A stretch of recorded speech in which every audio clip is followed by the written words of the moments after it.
যুক্তরাষ্ট্র ইরানের ৩টি গুরুত্বপূর্ণ পারমাণবিক স্থাপনায় আঘাত হেনেছে। এমন এক আকস্মিক ও জোরালো হামলা চালানোর সিদ্ধান্ত নিয়েছেন মার্কিন প্রেসিডেন্ট। এই ঘটনার পর বিশ্বজুড়ে শুরু হয়েছে প্রতিক্রিয়ার ঝড়। ইসরায়েল এই হামলার প্রশংসা করেছে এবং একে যৌথ সাফল্য হিসেবে উল্লেখ করেছে। ইসরায়েলের প্রধানমন্ত্রীর বক্তব্য অনুযায়ী যুক্তরাষ্ট্র যে প্রতিশ্রুতি দিয়েছিল তা তারা রেখেছে। এই হামলাকে ইতিহাসে এক গুরুত্বপূর্ণ নজির বলেও আখ্যা দেওয়া হয়েছে। ইরানের পক্ষ থেকে তীব্র প্রতিক্রিয়া এসেছে।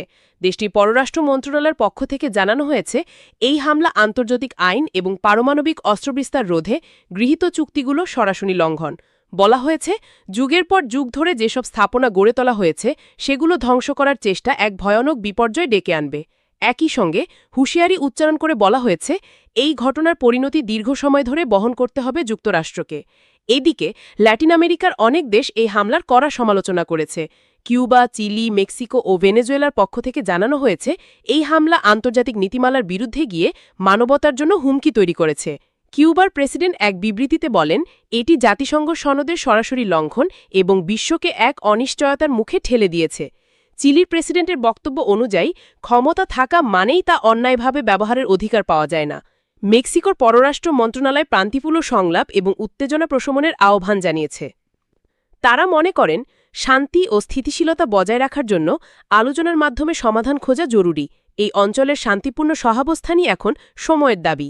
ভেনেজুয়েলার পররাষ্ট্রমন্ত্রী এক বিবৃতিতে বলেছেন, তারা এই হামলার তীব্র ও স্পষ্ট নিন্দা জানাচ্ছেন। ইসরায়েলের অনুরোধে যুক্তরাষ্ট্র এই সামরিক হামলা চালিয়েছে বলেও দাবি করা হয়েছে। সেই সঙ্গে তারা অবিলম্বে যুদ্ধবিরতির আহ্বান জানিয়েছেন। বিশ্লেষকরা মনে করছেন, ইরান, যুক্তরাষ্ট্র এবং ইসরায়েলের মধ্যকার এই উত্তেজনা এখন আর শুধুমাত্র মধ্যপ্রাচ্যের মধ্যে সীমাবদ্ধ নেই, বরং এটি বৈশ্বিক কূটনৈতিক অঙ্গনেও ব্যাপক আলোড়ন সৃষ্টি করেছে। অনেক দেশ এই ঘটনার ফলে ভবিষ্যতে শান্তির পরিবর্তে সংঘাত ছড়িয়ে পড়ার আশঙ্কা প্রকাশ করছে। প্রিয় দর্শক, সবার আগে সর্বশেষ নিউজ দেখার জন্য বাংলা 24 চ্যানেলটি সাবস্ক্রাইব করে সাথে থাকুন। ধন্যবাদ।